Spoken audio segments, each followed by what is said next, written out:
I think most of my life I tried not to fail. And I think I've missed out on, not in a regretful way, but I've missed out on a lot of opportunity because I was afraid of failing. And I read somebody, like a thing that families do. We often at dinner with the kids do, what's your high and low of the day? Like, what was your high point? What was your low point? Some of it, it's my way of teaching my kids emotional awareness. Yeah. So like I didn't do that growing up. So it's like, what were you excited about? Okay, great. But what was sad? And then we get to, I'm so sorry. And so we're actually teaching our kids how to have emotion and how to process it and how to deal with pain. And so they don't do what I did. But I heard a story of a dad that dinner time was celebrating your failures for the day. What did you try and fail at? Wow. Your goal was to encourage risk, encourage learning. Welcome into the Men Are Forged podcast. I'm your host, Cartwright Morris. You just heard a short clip from my interview with Eric Nickoli. Something that I really focus in on a lot of my interviews and tends to come out no matter what in my coaching and a lot of my content is that just willing to fail, willing to take massive risk. And before we get into my thoughts from this clip, I just want to give one plug to really help you to embrace failure in your life, to really take massive action, and that is to go to menarforged.com/define your purpose. I have created a 4-session coaching program to help you discover and define your purpose. We are much more equipped to take on life and its challenges and even failures if we have that through line in us of our purpose defined, that in the midst of success and failure, that we know what our purpose is. And we say, this is what I'm going after no matter what happens. And we pursue this, and it ends up affecting not only us personally, but in our relationships as well as into our career. So go to menarforged.com/define your purpose for more information.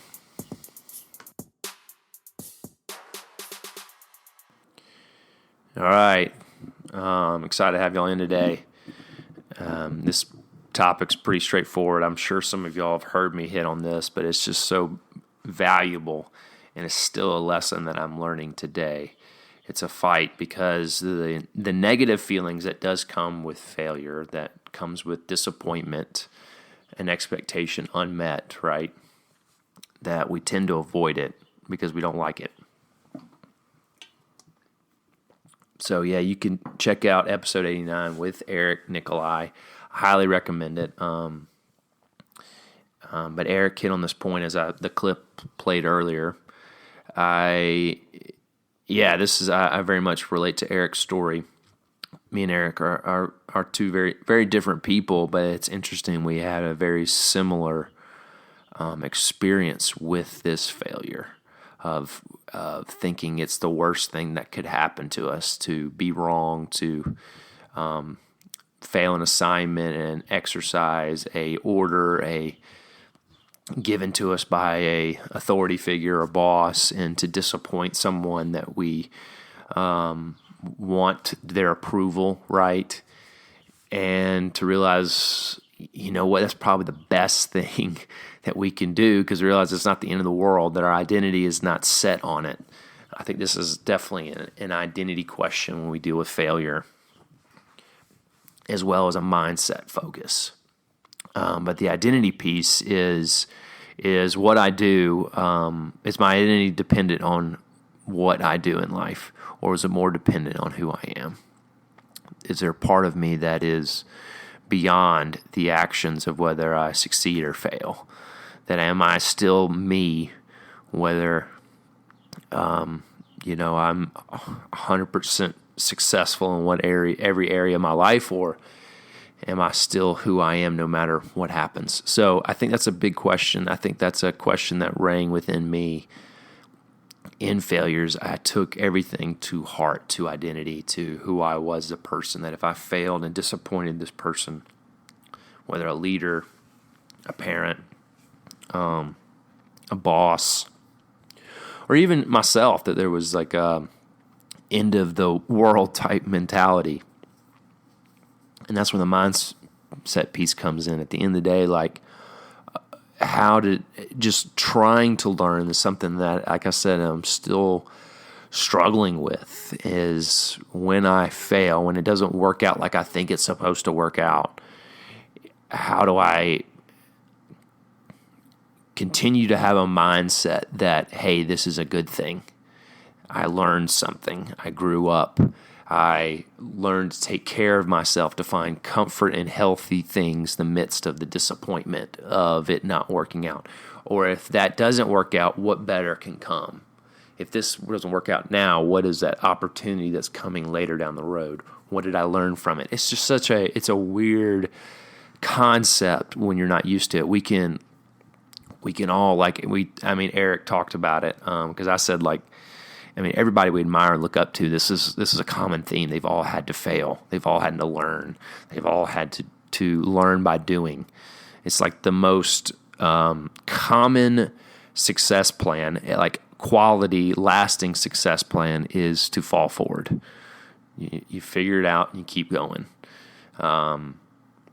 But yet we can say that on paper. We can intellectually understand that logically, but to actually do it, there's something that's been embedded in us, that in our early life, that when we didn't learn how to deal with pain, we didn't learn how to deal with negative emotion, that we put it off on someone else or something else. We didn't take ownership over it, or we took it on too much. Like I said earlier, we took it on to our person, the very being of who we are, that not only did we fail, but we are a failure.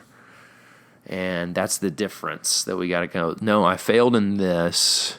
All right, so this is a good thing. So, all right, what did I take from it? What did I learn? How did I become a better leader, a better person, a better worker, a better podcaster? If any of y'all known, every episode doesn't come out perfect. I miss some question, or I don't say a question right, or the way I edit this thing, I don't, I've changed songs, opening songs and music, and I've somehow missed an ad here and there, or I didn't articulate something well. Like, this is life. This is what makes you human and makes you relatable. And that's why I hardly ever edit my interviews. I literally just put them on there, because it's like, here it is, raw, like in the moment conversation, fun interaction. There's time, it's just like, I think too much of life is edited, photoshopped, filtered, right? And if there's just something in there of like, here it is, take it or leave it. And I think all of us, and that's my challenge today, if this is the last thing I say to you, you have to have massive effort of going for something and royally failing. Whether that's a business, whether that's relationally, whether that's just in any type of personal agenda. I would say my first big failure in life was believing that I was going to play college football somewhere and become a football coach, and it was all externally motivated. I was worried what people think of it, and I had to do something that looked like I was doing something in my life versus just being in school longer than I should have been, right? I was failing in life, and I hated the perception of it, and I hated the emotion I was feeling, so I had to do something big. And so I left school at Auburn and went to South Alabama to become a football coach, to come join the football program, thinking this was going to be the big thing that I was doing, that I would feel better about myself, and every door was closed. I was ineligible. Nothing worked out. But I think I needed that big failure, and I didn't know how to handle it. I did not know how to handle when it didn't work out like I wanted it to. And thankfully, I've still, instead of what happens with most of us, we try that one time, whether that's a relationship, we make a big move for a female in our life. We go try to pursue her and lay it on the line, and we get rejected.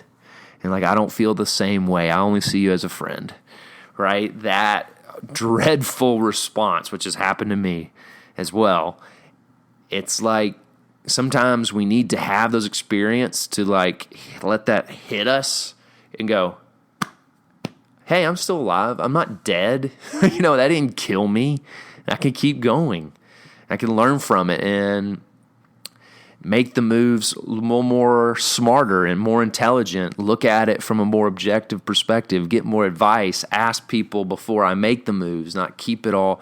I think too many times even if I did make a decision like that, that decision, and also, like I said, the pursuit of growth, I think I kept it all within, and then all of a sudden, like, it was like going to make me explode, but I never asked advice. I never like got people's opinion of how to do this. Because I just was so afraid of even just talking about it led to rejection, or led to me someone saying, "Oh, you're an idiot for thinking that's a good idea." And I think that fear of just even the failure of talking about the idea, when really the best ideas are collaborated and talked through and communal and valuable. And I think we have to learn to fail personally, but also communally. Because when you invite people into your process and it doesn't work out, you actually have an advocate. You go, it's all right. We'll figure this out and do this differently and do it better.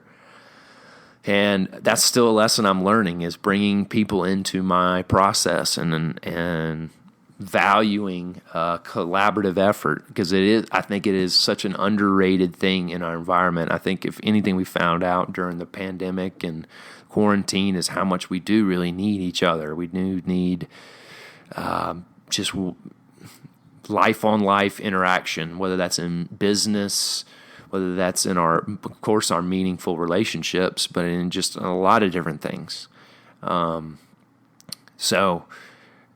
Yeah, I think today, like, that thing that you're wanting to take massive effort, go for it and be willing to fail. And go, okay, if I did fail, what would be the worst case scenario? And you actually then learn how to take care of yourself. You learn how to manage those emotions, like Eric talked about. Like, how, I think we didn't necessarily grow up in homes that celebrated that. And I think we have to get in that practice of learning how to celebrate failure. Yeah, we need to put down the mindset of waiting for someone to beat us over the head when we don't do it right or fail. That we need to have the mindset of, that we're going to just go for it, and the results are the results. Yeah, I think there's that part ingrained in us that we're waiting, and then what happens is no one ends up beating us up or hitting us over the head when we fail. Is we end up beating ourselves up. We're our own worst critic, when we really need to be our own best champion and challenger and encourager in those moments, and learning how to care for ourselves and then get back up and keep going and put people around us that value those same values. And build that mindset within us that we are stronger than we think, that there is more to life than waiting around.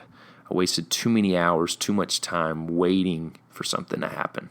So that's kind of convicting in itself, right? I'm talking about myself. So I just encourage you today, like, if there's something in a relationship, something in your business, in your personal life, just go for it. Put forth effort. Take massive action and be willing to fail. Be willing to fail, because then you'll actually really start maturing and growing up and finding out more of who you are and what you want to do. Thank you for listening to the Men Are Forged podcast. I'm having a blast doing this, so if this is your first time or you hadn't done this yet, but go to menarforged.com. Please subscribe to the mailing list. I'm putting together some email sequences that really highlight big things, a part of this podcast, as well as other services that I provide that really benefit you and help you advance into your purpose in life. So go to menarforged.com and subscribe.